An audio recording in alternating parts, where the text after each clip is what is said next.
అయ్యా, దేవుడిచ్చిన ప్రసాదం అనుకుని నలుగురిని కన్నాను, ముగ్గురికి పెళ్లి చేయగలిగానయ్యా. ఈ ఊరు ఏమిచ్చినా మీరు తీసుకుంటారు కదయ్యా, ఇది మిగిలిపోయింది, తమరే ఏదో ఒకటి చెయ్యండి అయ్యా.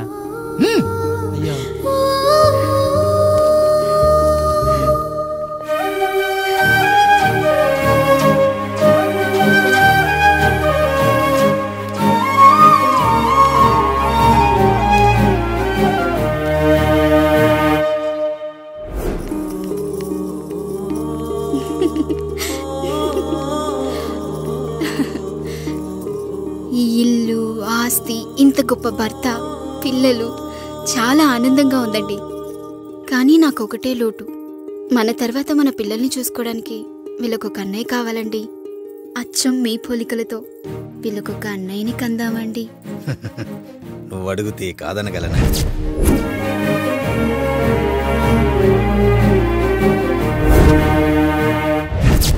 నానా, రాయుడెక్కడా? ఇప్పుడే వస్తున్నాను నాన్న.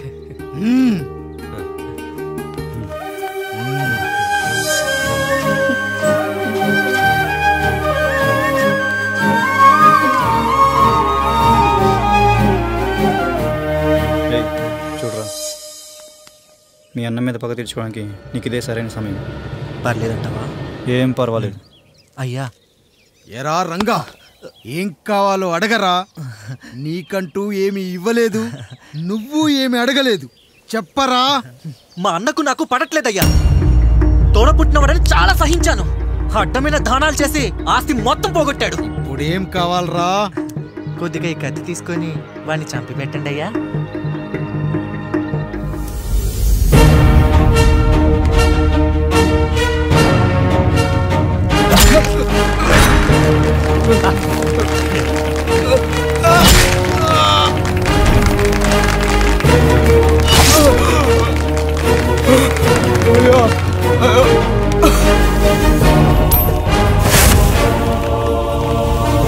నాయుడు, అన్యాయంగా మా నాన్నని చంపేశావు.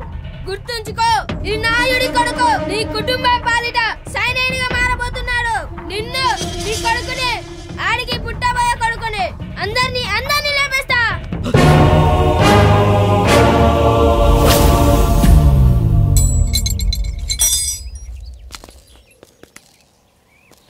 ఏం జరిగింది? మీరు హత్య చేసినట్టు ఇప్పుడే సమాచారం అందింది. తగిన సాక్ష్యాధారాలు పరిశీలించిన పిమ్మట మీకు యావజ్జీవ కారాగార శిక్ష, 2000 రూపాయల జరిమానా విధిస్తూ అరెస్ట్ చేస్తున్నాం. అయ్యగారు నా కోసం చేసిన త్యాగాన్ని హత్య అంటుందా మీ చట్టం? ఇదెక్కడ న్యాయం? మనిషికి ఇచ్చిన మాట నిలబెట్టుకుంటే అరెస్ట్ చేస్తారా? ఏ దేశంలో ఉంది చట్టం? నన్ను ఏం చేయమంటారు రాయుడు గారు? 9వ తరగతి చదివి ఊర్లో గాలికి తిరుగుతున్నా నన్ను మీ మనిషి ఒకడు పోలీస్ స్టేషన్లో ఉండాలని నన్ను ఎస్ఐన్ చేశారు. సాటి మనిషిని స్వేచ్ఛగా హత్య చేసుకోవాలని దౌర్భాగ్య స్థితిలో బతుకుతున్నాం మనం. మీరు చేసిన ఈ గొప్ప పనిని అర్థం చేసుకునే సంస్కారం, విజ్ఞత, విజ్ఞానం మాకు లేవు సార్, మాకు లేవు.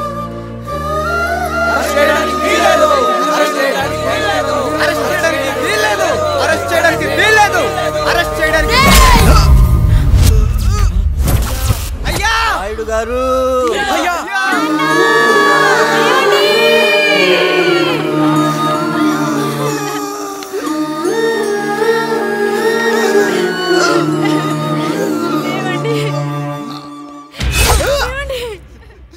నొప్పిగా ఉందిరా.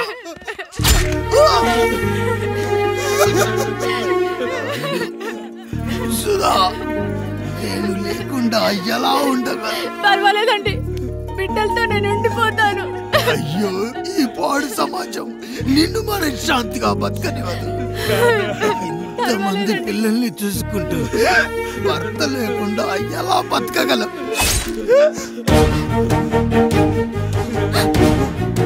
వద్దండి.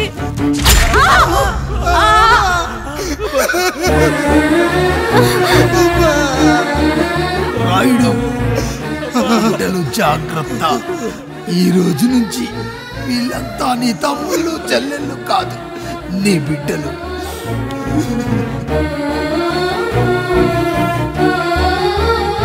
ఎక్కడికి వెళ్ళనురా. నీ కష్టం వస్తే ఒక్క ఒక్కసారి నాన్న అని పిలవరా, ఆ సమాధిలోంచి అయినా లేచొస్తా.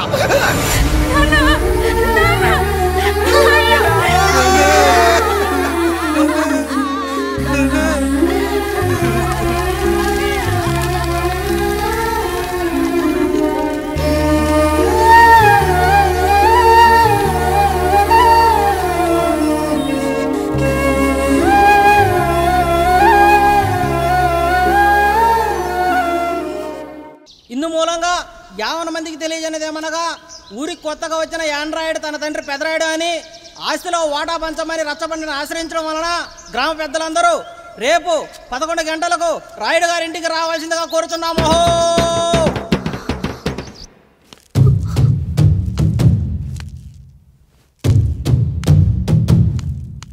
ఎందుకొచ్చారు? తన తాత పాపారాయుడు గారు ఆస్తి తనకు కూడా కావాలంటూ పంచాయతీలో ఫిర్యాదు చేశాడయ్యా.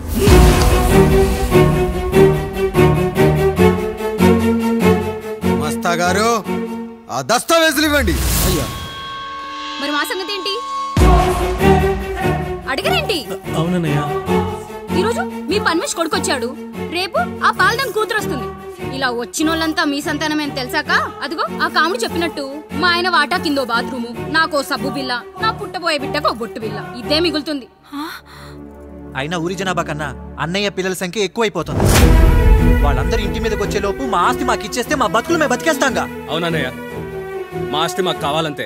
ఎవరిని పట్టుకుని ఏం మాట్లాడుతున్నారయ్యా? ఉన్నప్పటి నుంచి ఆయన మిమ్మల్ని సాగుతూ ఉన్నారు. ఈరోజు పెరిగి పండయ్యాక మా దారి మేము చూసుకుంటాం అనడం న్యాయం కాదయ్యా, న్యాయం కాదు. ఏ ఆయన నీకో కొడుకునిచ్చాడా? వాడి పేరేంటి? ఐఫోనా? ఎరా ఆస్తి కావాలా? 4 బ్రష్లతో తోముకుంటే ఎక్కడ విడిపోతామో అని నా బ్రష్ టూత్ పేస్ట్ నీకు త్యాగం చేసినప్పుడు అప్పుడు అడగాల్సిందిరా అన్నయ్య ఆస్తి కావాలి అని. ఎరా నేను వాడిపారేసిన లంగోటాలు మార్చి మార్చి చొక్కాలు చేతిగుడ్డలుగా వాడారే, అప్పుడు అడగాల్సిందిరా అన్నయ్య ఆస్తి పంచు అని.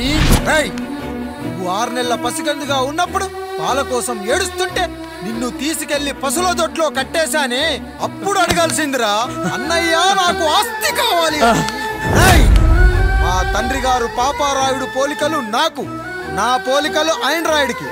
అసలు మా కుటుంబంలో ఏ పోలికలు లేని మీకు ఎందుకు ఇవ్వాలరా ఆస్తి? ఆస్తి లేదు, గీస్తి లేదు. Get out, get out, get out, get out, get out, get out అని నేను అనొచ్చు, కానీ అనగలనట్రా? అనలేను. ఎందుకంటే మీరంతా నా తమ్ముళ్ళు, నా చెల్లెళ్ళు. రక్తం తాగిన దోమ కూడా వెళ్ళేటప్పుడు కృతజ్ఞతగా ఏ మలేరియానో టైఫాయిడో వదిలి వెళ్తుంది. కానీ రక్తం పంచుకొని పుట్టిన మీరు ఈ అన్నయ్య కోసం ఆస్తి కూడా వదల్లేకపోతున్నారు కదరా.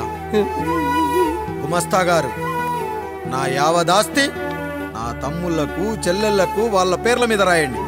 నాకు చిల్లి గవ్వ కూడా అక్కర్లేదు. ఇక ఈ ఇంటికి నాకు ఎటువంటి సంబంధం లేదు. లక్ష్మి, సావిత్రి, మీ చీరలు విప్పేయండి. ఇక్కడికి వచ్చేటప్పుడు ఏ చీరలు కట్టుకున్నారో వెళ్ళేటప్పుడు కూడా అదే చీరలు కట్టుకోండి. వెళ్ళిపోదాం. దస్తావేజులు తీసుకురండి.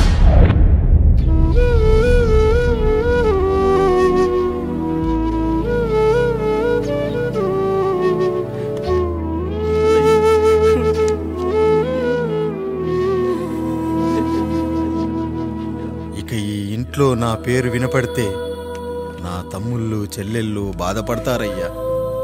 ఈ ఇంట్లోనే కాదు, ఈ దస్తావేజులో కూడా నా పేరు ఉండకూడదు. నేను ఇక్కడ సంతకం పెట్టి వీళ్ళ మనసు నొప్పించలేను. అయ్యా, మొత్తం వదిలేసి మీరెలా బతుకుతారయ్యా? ఎండకు నీడలా, వర్షానికి గొడుగులా నన్ను ఇన్నాళ్ళు కాపాడింది. కష్టాల్లో సుఖాల్లో నాకు తోడుగా నిలిచింది. నా నిజమైన ఆస్తిని, కుటుంబ గౌరవాన్ని కాపాడింది. ఇదేరా నా ఆస్తి, అంతస్తు. ఇదే మా నాన్నగారిచ్చిన లంగోట. బంగారం లాంటి తమ్ముళ్ళే లేనప్పుడు నాకు మాత్రం ఈ బట్టలెందుకురా? వెతికిన దొరకదే రూపం, అరి పిలిచిన పలకదే ప్రాణం. వెతికా నువ్వు నడిచిన దారుల్లో, బ్రతికే నువ్వు విడిచిన శ్వాసల్లో. హో నీడనడిగా గాలినడిగా ఎక్కడని నా ప్రాణం, ఏరునడిగా ఊరునడిగా ఎందుకని మౌనం. బాధనను విడువనని తడిమినది వెంటపడి.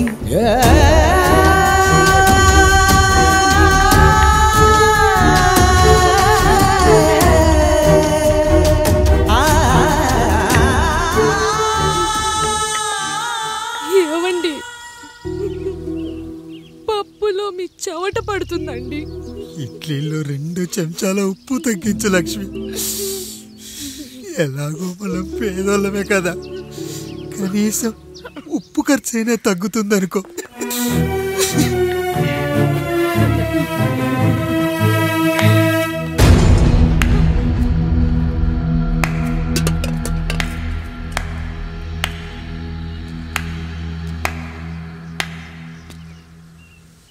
పప్పు రుబ్బుతున్నావా పెదరాయుడు? ఎవడికైనా చేసిన పాపం పండుతుంది అంటారు, నీకు మాత్రం అదిగో అలా పిండయింది. అరే రే రే రే రే, చేతి నిండా భార్యలు, ఇంటి నిండా బంధువులు, బీరువా నిండా డబ్బులు, ఊరి నిండా జనాలు. ఏరి ఎక్కడ? ఇంటర్వెల్ ముందు ఇంటర్ చదివే కుర్రాడు ఏదో ఆవేశంగా డైలాగులు చెప్పాడు, సెకండ్ హాఫ్ కు మర్చిపోతాడు అనుకున్నావు కదూ? మర్చిపోవడానికి నువ్వు నాకు ఇచ్చింది అప్పు కాదు, ద్రోహం. అమ్మ వచ్చిన ప్రతిసారి అడిగేవాన్ని, అమ్మా నాన్నెక్కడా అని. నీ గురించి తెలిసాక నీ ముందుకొచ్చా, నీ బ్రతుకుని ఇక్కడి దాకా తీసుకొచ్చా. పిక్చర్ అభి బాకీ హే మేరా పితాజీ. నిన్నిలాగే వదిలేస్తే ఈ ఆండ్రాయిడ్ తో వదలవు. సామ్సంగ్లు, హెచ్టీసీలు, లెనోవాలు అంటూ కనిపారేస్తూ మా అమ్మ లాంటి కోసం తిరుగుతూనే ఉంటావు.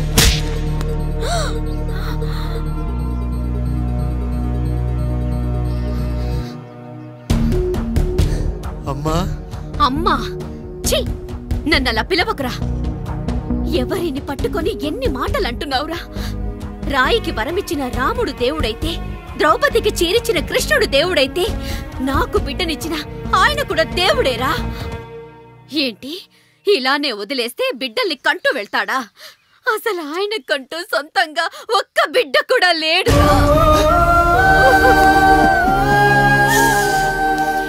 అసలు ఏం జరిగిందో తెలుసా? మీరుండండి అయ్యా, ఉండండి. మొదటి భార్యని చేసుకున్నాక పిల్లలు పుట్టలేదని రెండో పెళ్లి చేసుకున్నారు. ఆవిడకి పుట్టలేదు. మూడోసారైనా తగులుతుందనుకున్నాం, తనకే పుట్టలేదు. పిల్లల కోసం పెళ్ళాలని మార్చాడే కాని వాళ్ళని వదిలేయలేదురా. అదిరా మా పెద్దయ్య మనసు. ఆయన దగ్గర బాణం ఉంది కానీ లేదురా, అసలు నీ తండ్రి ఎవరో నీకు తెలుసా? తెలుసా? ఇదిగో ఈ కాముడేరా నీ తండ్రి. గేదె నల్లగా ఉన్నంత మాత్రాన పాలు తెల్లగా ఎలా ఉన్నాయనే కదరా నీ ప్రశ్న. దానికి సమాధానం చెప్పాలంటే, ఒక వర్షం కురిసిన రాత్రి నేను 9వ నెల బాలింతగా ఉన్నప్పుడు. పండు పండు, ఇదిగో. ఏమిటండి ఇది? నిద్రలేస్తే నేను, బయటికెళ్తే కంట్రోడు, పక్కకెళ్తే పాలేరు, ఎప్పుడూ తిరిగే తాయారు. రోజు మమ్మల్ని చూసి చూసి బిడ్డ కూడా జిడ్డు మొహం వేసుకుని పుడతాడేమో అని భయంగా ఉంది. కడుపులో ఉన్నప్పుడు మనం ఎవరి మొహాలైతే చూస్తామో అచ్చం వారి పోలికలతోనే పుడతారంటారు. పొరపాటున నా పోలికలతో పుడితే? అదేంటి కాముడు, నీకేం తక్కువ? జుట్టు ఉండాల్సిన చోట లేకుండా అవసరం లేని చోట విపరీతంగా పెరిగిపోతుంది. మనకు పుట్టబోయే బిడ్డ గొప్ప అందగాడై ఉండాలి. ఇదిగో రోజు ఈ దేవుడి ఫోటోలు చూడు, వాళ్ళలాగే అందంగా పుడతాడు. కడుపుతో ఉన్నప్పుడు ఎవరి ఫోటో చూస్తే ఆ పోలికలతో బిడ్డ పుడతాడా? కనిపించని దేవుడి పోలికలు నా బిడ్డకెందుకు? ఈ ఊరికి దేవుడు రాయుడు. నా బిడ్డ ఆయనలాగే పుట్టాలి, ఆయనలాగే పుట్టాలి.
ఏంటి పండు ఇలా వచ్చావు? అయ్యా, తప్పు జరిగిపోయింది పెద్దయ్యా. ఏం జరిగింది? అసలే నువ్వు ఒట్టి మనిషి కూడా కాదు. ఒక్కసారి ఇటు చూడండి అయ్యా.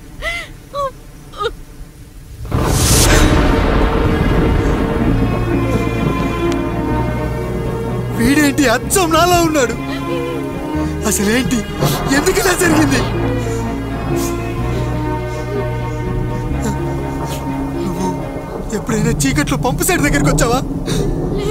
మరి అమలాపురంలో శివాలయం దగ్గర రత్నాలు నీకేమైనా అమ్మవుతుందా? పిఠాపురంలో పద్మ, రామాపురంలో లక్ష్మి, కాకినాడలో సుజాత.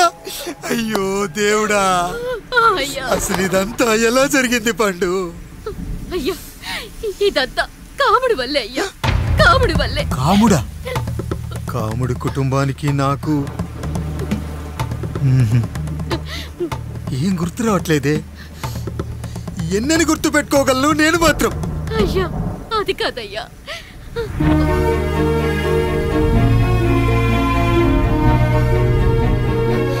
అలా రోజు మీ ఫోటో చూసి చూసి అచ్చం మీలాగే పుట్టాడు. అయ్యో, నా పోలికతో బిడ్డ కావాలనుకోవడం ఏంటి పండు? నువ్విలా చేయడం ఏంటి పండు? పోలికల కోసం ఫోటోలు ఎందుకు చూసావు పండు? అందుకే కదయ్యా ముందు ఆ డైలాగ్ చెప్పాను, తప్పు జరిగిందని. ఇప్పుడు ఏం చెయ్యాలయ్యా? స్వచ్ఛమైన మన ప్రేమను ఈ పాడులోకం అర్థం చేసుకోదు. కనీసం మీ ఇద్దరి జీవితం బాగున్నా ఆనందపడేవాని. వీణ్ణి ఇక్కడ ఉంచొద్దు పండు, బయటికి పంపించు. బయటికి పంపించి బాగా చదివించు, గొప్పవాణ్ణి చెయ్యి. వీడికి అయ్యే ఖర్చంతా నేనే భరిస్తా. అవసరమైతే ఆ డబ్బు కాముడి జీతంలో కట్ చేద్దాం. అయ్యా, వెళ్లే ముందు వీడికొక పేరు పెట్టండి అయ్యా. వీడు ఇంకో రాయుడు, అంటే ఇంగ్లీష్లో అండ్ రాయుడు, అండ్ రాయుడు.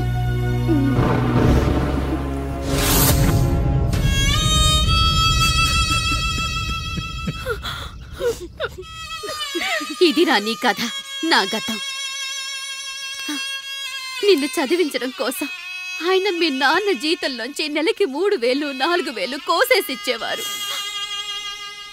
అప్పుడు ఆయన పడిన బాధ పగవాడు కూడా పడకూడదు. చూసావారా, దేవుడు లాంటి పెద్దయ్యని అనవసరంగా అనుమానించడం ఎంత పెద్ద తప్పు చేసావో అర్థమైందా? ఒకడు నిమ్మకాయ పెట్టి పసుపు వేసి ఉప్పు కలిపి పులిహోర చేయొచ్చు, కానీ ఆ పులిహోర ఎప్పటికీ దేవుడి ప్రసాదం. నువ్వు ఆ దేవుడి ప్రసాదం. ఇక ఆయనే మీ నాన్న. చూసావా అమ్మా, ఈ రోజు నుంచి నాకు 3 అమ్మలు, 2 నాన్నలు. నీకు మాత్రం ఒక్కడే భర్త, నాన్నకు మాత్రం ఒక్కటే భార్య. అయ్యా, బిడ్డను ఒక్కసారి ఎత్తుకొని తిప్పండి అయ్యా. బాబు, నాన్న,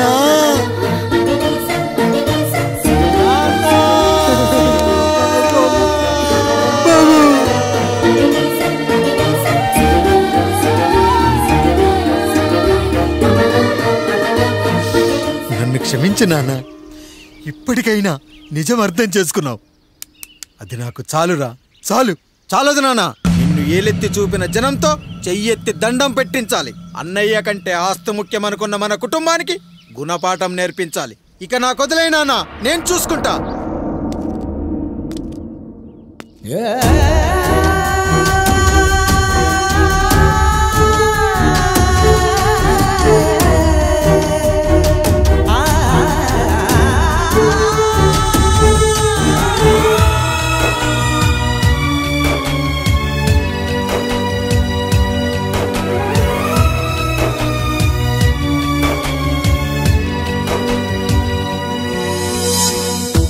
మనసుకే తగిలిన గాయం తుడిచేది ఇంకెవరు?